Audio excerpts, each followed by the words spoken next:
नमस्कार देवियों और सज्जनों, व्यालोक वाणी में आप सभी का स्वागत है। आप सभी को चैत्र नवरात्र के षष्ठी की बहुत बहुत शुभकामनाएं, बधाई। षष्ठम कात्यायनी च माँ कात्यायनी हम सब की मनोकामनाएं पूरी करें, हम सभी को अपना मनचाहा दें। आप सभी स्वस्थ रहें, मस्त रहें, व्यस्त रहें। भगवती आप सभी का मनोवांछित दें, सारी मनोकामनाएं पूर्ण करें। इसी आशा के साथ यह वीडियो शुरू करता हूं, आप लोगों से बातचीत शुरू करता हूं। आज बात फिर एक बार उसी पॉलिटिकल थॉट की जिसे एक मजहब का नाम दिया जाता है, और उसको लेकर अभी ये मेरे लिए अच्छी बात है कि कम से कम समाज में एक चर्निंग चल रही है, एक मंथन चल रहा है। अन्यथा तो हमने आज तक गंगा और मीठी सेवई, ईद, बिरयानी, जर्दा पुलाव, पीर फकीर, मुर्शिद, गजल और इन तमाम मखमली कालीनों के नीचे बुहार दी गई मोहम्मदवाद की वो गंदगी देखी ही नहीं थी जो सचमुच मोहम्मदवाद का कोर है। अगर इसकी फिलॉसफी कहें, अगर इसका दर्शन कहें, तो मोहम्मदवाद का कोर है लूट, कब्जा और हत्याएं। ये आप छठी शताब्दी से अब तक के इनके कहीं भी जहां जहां चरण पड़े हैं वहां वहां देख सकते हैं। सह अस्तित्व का नाम नहीं है, सामंजस्य का नाम नहीं है। और यहां तक कि जब यह किसी जगह, आज 57 देश हैं तथा कथित मोहम्मदवादियों के, लेकिन उनमें भी शांति नहीं है। ये ऐसे जहरीले सांप हैं कि जब सब कुछ खत्म हो जाएगा तो ये अपनी ही पूंछ खाने लगते हैं। अभी हम लोगों ने देखा होगा कि ईद के समय अलीगढ़ में भयंकर मारपीट हुई, इनके ही दो तबकों में, शिया और सुन्नी में। क्यों हुई? क्योंकि एक लड़के ने लिख दिया कि खामनेई हमारे रहबर थे, रहनुमा थे, तो इस बार हमें ईद नहीं मनानी चाहिए। और उस पर किसी सुन्नी ने कोई और कमेंट लिख दिया। जो खामनेई की सच्चाई होगी उसको शैतान लिख दिया होगा, या फिर जो भी लिखा होगा। खामनेई शैतान था, इसमें जिनको भी शक है वो दरअसल खुद शैतान है। खामनेई और खुमैनी ने 25 लाख ईरानियों की हत्या की है मिलकर, बाप बेटे ने। अभी हाल में जब युद्ध चल रहा था तब इन्होंने एक इंटरनेशनल प्लेयर को, एक पहलवान को क्रेन से लटका दिया। कोई बच्ची अगर हिजाब नहीं पहनती थी, बालों पर स्कार्फ नहीं बांधती थी, तो इसकी तथाकथित पुलिस उसको उठाकर टांग देती थी। आप ऐसे शैतान के समर्थन में हजारों मोहम्मदवादियों को उतरकर और गला फाड़ते चिल्ला सकते हैं, देख सकते हैं। मैं 3 तस्वीरें दिखाऊंगा एक के बाद एक।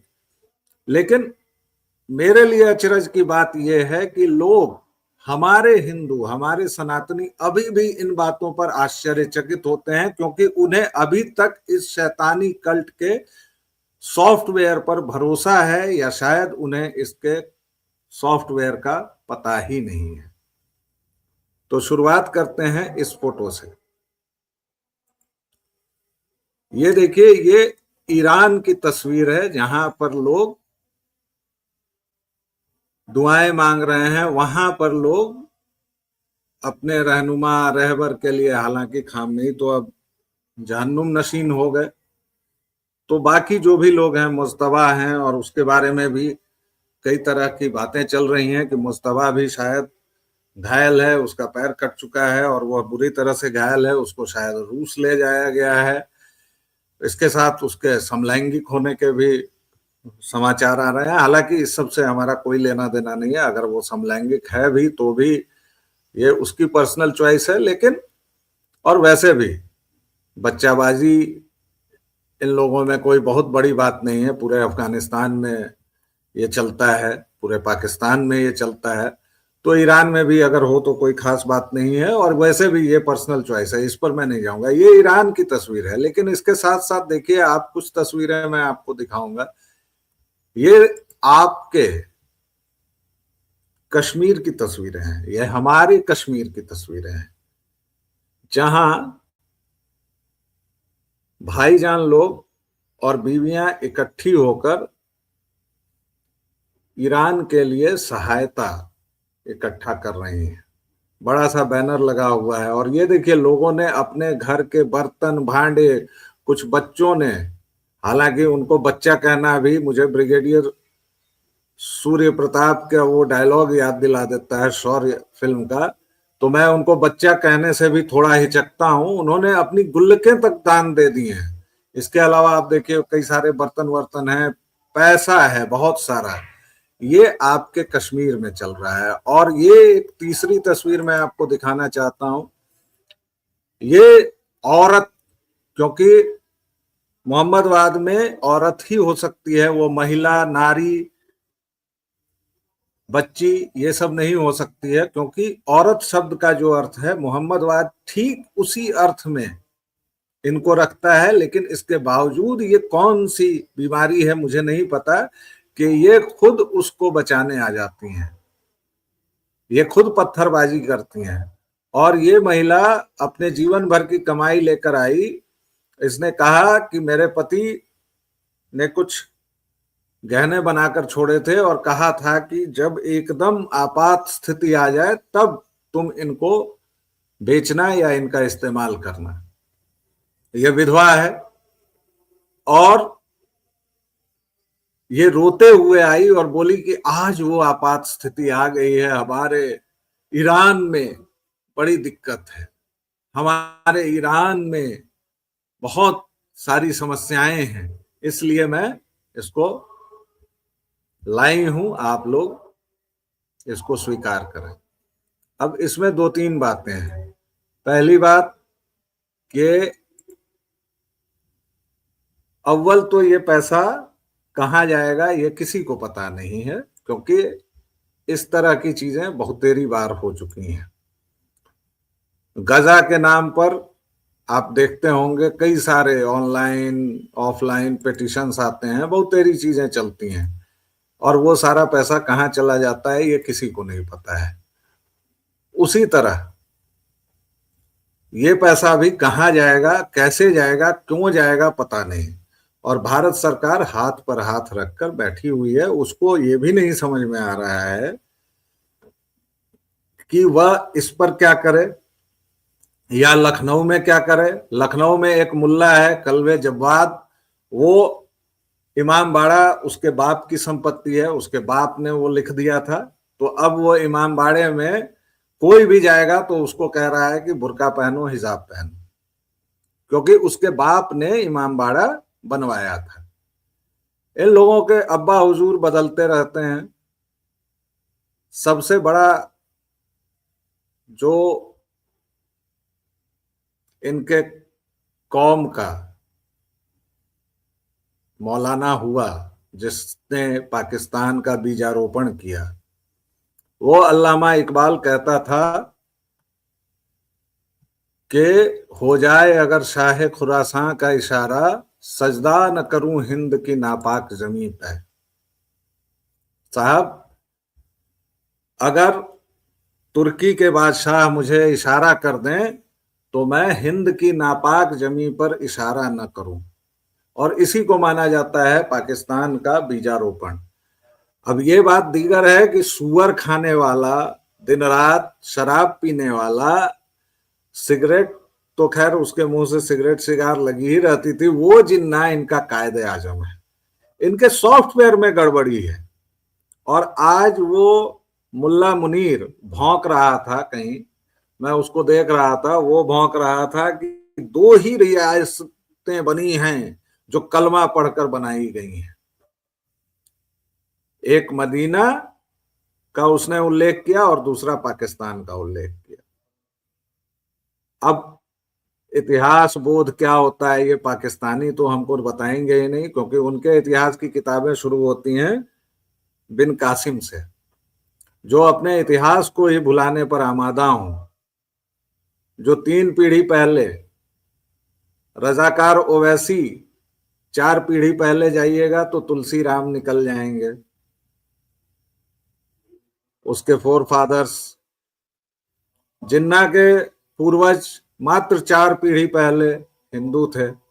तलवार के डर से सलवार पहनी और सलवार उतारी, मर्दों ने सलवार पहनी, औरतों ने सलवार उतारी, लेकिन इनकी कट्टरता, इनका मजहबी जुनून देखिए जरा।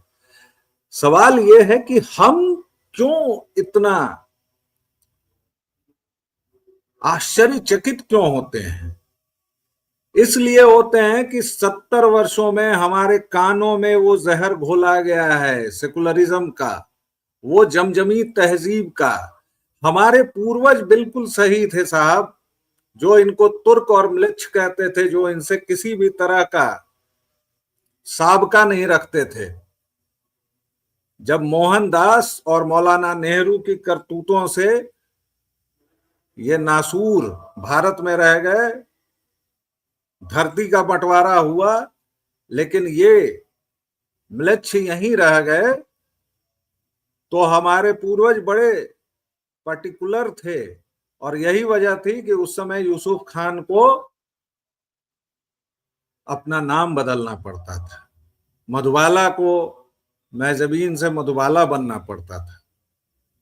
लेकिन धीरे धीरे मौलाना नेहरू की नीतियों से उसके द्वारा नियुक्त एक अनपढ़, मदरसा छाप भी नहीं था, अबुल कलाम, पंडित अबुल कलाम, और वो शिक्षा मंत्री था हमारा पहला। उसके बाद लगातार जिहादी बनते गए हमारे शिक्षा मंत्री। तो उन लोगों ने क्या किया? और इधर कम्युनिस्ट बिस्वेल, मुगलों का ग्लोरिफिकेशन किया, अकबर द ग्रेट हो गया, नालंदा को ब्राह्मणों ने जला दिया, और इतना कुंद कर दिया हमारी बुद्धि को कि हम आबे जमजम को यमुना जी समझ बैठे, गंगा जमुनी तहजीब की बात करने लगे। ये इनका सॉफ्टवेयर डिफंक्ट है, इनके सॉफ्टवेयर में ही ये है।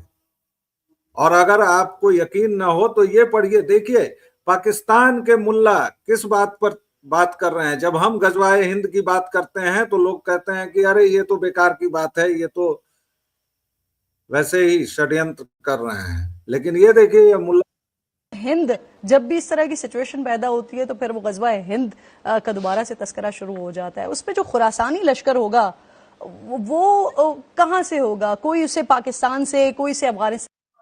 खुरासानी लश्कर, ये क्या होगा? देखिए, गौर कीजिए, और अब मौलाना जो बोल रहा है उसे सुनिए। तो गजवा हिंद का मतलब है कि जब भी, इसमें 2 किस्म की रिवायात हैं। एक रिवायत तो ये है कि इसाबतानी मिन उम्मती अहरज़हुमुल्लाहु मिन अन्नार, मेरी उम्मत के 2 जमातों को अल्लाह ताला जहन्नम से महफूज रखेंगे। इसाबतुन तग़ज़ुल हिंद, वो जमात जो हिंद से जंग करेगी, और वो जमात जो तकून मा ईसा इब्न मरियम, ईसा इस्लाम के साथ होगी। और इसी तरीके हज़रत अबू हुरैरा रज़ियल्लाहु अन्हु फरमाते हैं, वादना रसूलुल्लाह सल्लल्लाहु अलैहि वसल्लम ग़ज़वतल हिंद, कि हमसे अल्लाह के रसूल ने हमसे गज़वा हिंद का वादा लिया था, अगर मुझे मौका मिल गया उनफ़िक़ु फ़ीहा माली व नफ्सी, अगर मुझे मौका मिल गया तो मैं जान और माल उस पे लगाऊंगा। अगर मैं कत्ल हो गया तो अफजल शुहदा हूँगा, और अगर मैं बच गया तो जहन्नम से आज़ाद अबू हुरैरा हूँगा। इसके बारे में मुहद्दिसीन ने लिखा है कि जब भी हिंदुस्तान जंग होगी तो गज़वा हिंद की फजीलत हासिल होगी। आप देख लीजिए, ये कितने स्पष्ट हैं, कितने क्लियर हैं। और हम और आप क्या कर रहे हैं? हम और आप सेकुलरिज्म की पीपड़ी बजा रहे हैं। हम और आप इस बात को समझ ही नहीं रहे हैं। हम और आप कश्मीर के इस पर सवाल पूछ रहे हैं, हिंदू 3.5 लाख मारे गए तो क्यों नहीं ये चंदा किया? अरे वो मारने के लिए ही बैठे हुए थे भाई। पड़ोसियों ने खबर दी थी ना आतंकियों को, और कश्मीर में उस समय पूरी दुनिया के आतंकी भी जमा हुए थे ना। 1990 का दशक जो था वह जिहाद का चरमोत्कर्ष था भाई। सोमालिया से लेके कश्मीर तक इन जिहादियों को लगा था कि अब इस्लामी लश्कर कहीं से रुकने वाला नहीं है। ऊपर से ईसाई देश अमेरिका की अपनी भूख, अपनी चालें, अपने कुकर्म, जिसने उसामा को पैदा किया, जिसने सईद को पैदा किया, और सीआईए जो लगातार ऐसी चीजें करती रही हैं। कश्मीर में आप 1990 का दशक देखिए, 3.5 लाख हिंदुओं को हलाक किया गया, रेप किया गया, भगाया गया, एक्सोडस कहा जाता है, बड़े अच्छे अच्छे शब्द। अचानक एक दिन कश्मीरी हिंदुओं को ये समझ में आया कि चलो यहां से निकल जाना है ना। पागल थे वो, मूर्ख थे। और यही सारी बातें हैं कि आपको ये समझना होगा, आपको ये बिल्कुल साफ साफ समझना होगा कि ये राजनीतिक विचारधारा जो अरब के रेगिस्तान से उठी और बगुले उठाती हुई आपके दरवाजे तक आ गई है। पिछले 1200 वर्षों से आपका संघर्ष चल रहा है, आप लगातार युद्धरत हैं दो अब्राहमिक राजनीतिक विचारधाराओं से। एक आपके बिल्कुल सामने है मोहम्मदवाद, और एक ईसावाद जिसने 150 वर्षों में ये किया। फिर पिछले 10 वर्ष जो यूपीए के शासनकाल था, सोनिया माइनो के शासनकाल में, एंटोनियो माइनो के शासनकाल में किस तरह वेटिकन से चालित हुआ, उस समय के सारे कानून देखिए। आरटीई के जरिए आपके शिक्षा संस्थानों को किस तरह खराब किया गया। उसके बाद ऐसी व्यवस्थाएं की गई कि आपके यहाँ विभाजन दर विभाजन होता जाए। आपके यहाँ कोई भी अगर संप्रदाय है, चाहे वो लिंगायत हो, चाहे नाथ संप्रदाय हो, वो सब अपने आप को अलग अल्पसंख्यक धर्म के तौर पर बांटे, और फिर सनातन बचेगा कहाँ। ये है इन लोगों की चाल। और हम हिंदू अभी भी सोच रहे हैं कि यार इन्होंने हिंदुओं के लिए क्यों नहीं किया। इनसे ये सवाल ही पूछना गलत है।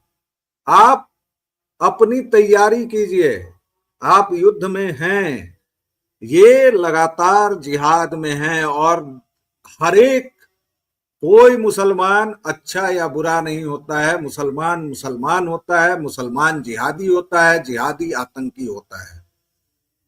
आप मेरे मुंह पर अगर कलाम साहब का तोहफा फेंकेंगे या पंडित जाकिर हुसैन का, तो पंडित जाकिर हुसैन सरस्वती की पूजा करते हैं, वो काफिर हैं।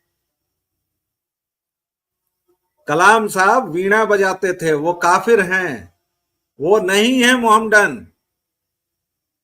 जाकिर हुसैन नहीं है मोहम्मदन, अल्लाह रखा खान नहीं है मोहम्मदन। आप रूबिका लियाकत के यहां जो तोड़ने जा रहे हैं, आप ईद मुबारक जो कर रहे हैं, आपको ईद मुबारक का अर्थ भी पता है? कभी इब्न बतूता को पढ़िएगा। ईद के मौके पर स्लेव्स दी जाती थी उपहार में, और वो स्लेव्स कौन होती थी? हिंदू लड़कियां होती थी। इब्न बतूता को वो लिखता है कि 6 लौंडिया मिली मुझे। 6 लौंडिया, हिंदू लड़कियां, माले गनीमत और क्या है, जो मेजर इकबाल धुरंधर में कहता है। आप इसको बुहारते रहिए कालीन के नीचे, आप गजल और बिरयानी खाते रहिए, आप निजामुद्दीन जैसे लुटेरे के दर पर जाकर चादर चढ़ाते रहें, उससे कोई फर्क नहीं पड़ता है। फर्क इससे पड़ता है कि आप कितनी जल्दी जागते हैं और आप अपनी बच्चियों को कितनी जल्दी जगाते हैं। आप हिंदू मानस से सोचते हैं, इसलिए आपको लगता है कि अरे ऐसा तो हो ही नहीं सकता। नहीं, आपको इस पॉलिटिकल विचारधारा से निपटने के लिए एक पॉलिटिकल विचारधारा को ही लाना पड़ेगा। आपको इनके वायरस को समझना पड़ेगा, इनके सॉफ्टवेयर को समझना पड़ेगा, और तब आप कहीं आश्चर्यचकित नहीं होंगे जब ये ईरान के लिए, तुर्की के लिए या फिर सऊदी अरब के लिए, इनके अब्बा हुजूर हमारे एक मुसलमान अग्रज हैं, और वो मुसलमान क्या हैं, उनको भी अगर मियाँ लोग जानेंगे तो उनको भी काफिर करार देंगे। वो कहने को मुसलमान है क्योंकि उस कुल में उनका जन्म हुआ है, आदमी है वो। तो वो बताते हैं कि 3 देशों का ये मुंह ताकते हैं मियाँ लोग, भारत के जो होते हैं, भारत या पाकिस्तान के या बांग्लादेश के। और ये सब तो भारत ही था, तुर्की का या फिर ईरान का या फिर सऊदी अरब का। तो 3 अब्बा हुजूर तो इनके पहले से हैं। आप आश्चर्यचकित हो रहे हैं क्योंकि आप इनकी नस से वाकिफ नहीं है, और आपके यहाँ इस समाज में ऐसे ऐसे तत्व मौजूद हैं, अखिलेश यादव की तरह या फिर संजय सिंह की तरह, या फिर पता नहीं ऐसे कितने तत्व हैं। राहुल विंची तो चूंकि आपका नहीं है, वो तो ईसाई है, तो वो अपना एजेंडा चला रहा है। तो साथियों, मित्रों, दोस्तों, अगर आपको इस वीडियो में तनिक भी लगा हो कि मैंने कुछ काम की बात की है तो प्लीज इसको बढ़ाइए, आगे कीजिए, क्योंकि हमारी बात जितनी आगे तक पहुंचेगी मुझे लगता है कि शायद प्रभाव उतना ही बढ़ेगा। तो प्लीज इसे आगे बढ़ाइएगा। आपने अगर चैनल सब्सक्राइब किया है तो बहुत बहुत आभार, अगर नहीं किया है तो प्लीज कर लीजिए, बेल आइकॉन जरूर दबा लीजिएगा ताकि आपको हर एक वीडियो की सूचना मिलती रहे। और व्यालोक वाणी पर जिस तरह आप अपना स्नेह और प्रेम लुटा रहे हैं, प्लीज लुटाते रहिए, बड़ा अच्छा लगता है साहब। फिलहाल इतना ही, एक छोटा सा विराम, फिर मिलेंगे, तब तक के लिए जय जय सिया राम।